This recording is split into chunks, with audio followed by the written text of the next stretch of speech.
Hello and welcome to Tour Obscure, episode number 5. And today we are in Anston, which is a village on the border of Rotherham and Worksop. This place is most famous for its butterfly house, but today we're here for something a little bit different, because this place is the birthplace of the Houses of Parliament. Join me to find out why.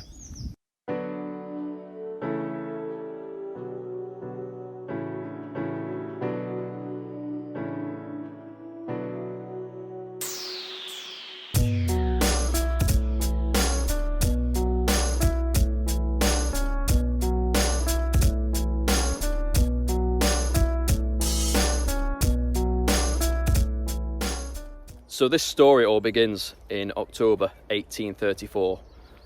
We're in central London and the Houses of Parliament have just burnt to the ground.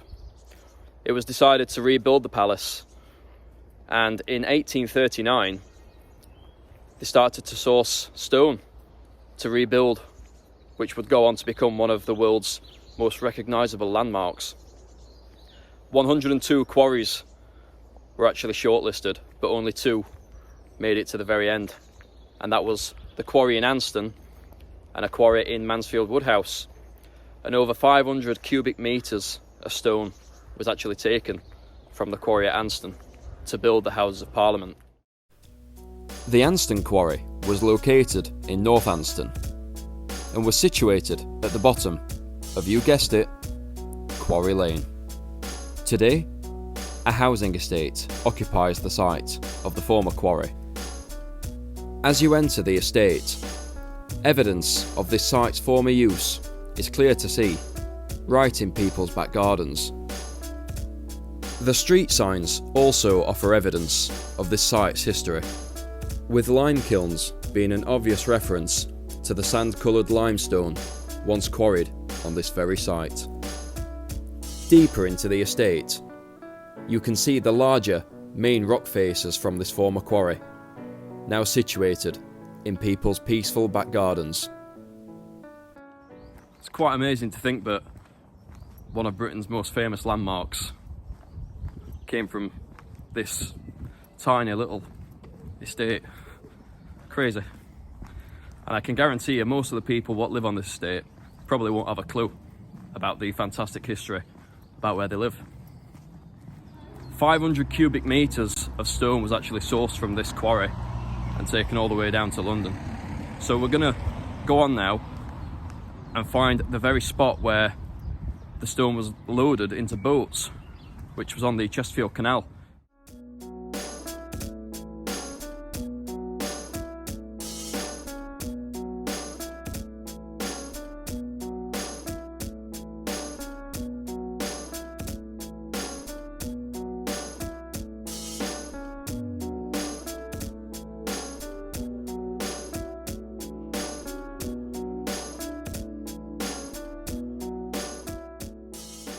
So we've just arrived at Kiveton Park, and this is where the stone would have been brought down from the quarry at Anston and loaded into boats. I would have imagined that the stone would have been brought down by horse and cart. Horses and cart. There would have been the need for more than one horse, I'd imagine, with all that stone. But it would have been brought here to the Chesterfield Canal, where it was loaded onto boats and then started the long journey all the way down to the River Trent, where it would travel north and up towards the River Humber before entering the North Sea and travelling down the east coast of England before entering the Thames estuary and on to central London, where this stone would become the Houses of Parliament. Unfortunately, after only 10 years, it was quite evident that the Anston stone just wasn't up to the job. It was quite evident that a major restoration programme was going to be needed. Small alterations were made and more stone was taken from the Anston quarry just to keep the palace ticking over. But by the 1930s, a major restoration programme was undertaken on the palace. This time though, they decided that Anston stone just wasn't up to the job, so they used stone from a quarry in Rutland. So as you might be able to see just there, looks like we've got some structures, looks like a ramp leading down to the canal. It's just adjacent to the bridge. And there's a possibility that these could have been built to assist loading the stone onto the boats.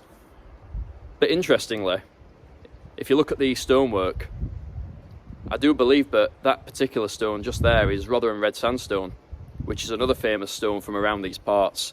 It was quarried near Triton and was used to build numerous churches, most notably St Helen's Church at Triton. You'll be able to see the colour change halfway up the tower, and this is where they run out of Rotherham red sandstone apparently, and the rest was finished off with stone taken from Roche Abbey from when that was destroyed. So who knows how much Anston stone is still left on the Houses of Parliament? I certainly don't, and there's probably not many people what do.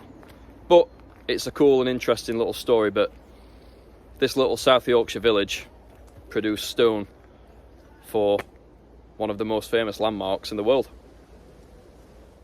So that's all from Anston and Kiveton, of course. If you enjoy what we do, hit that like button, subscribe button, all that's appreciated, and check out our Buy Me a Coffee. The link is in the description below, and I will see you next time.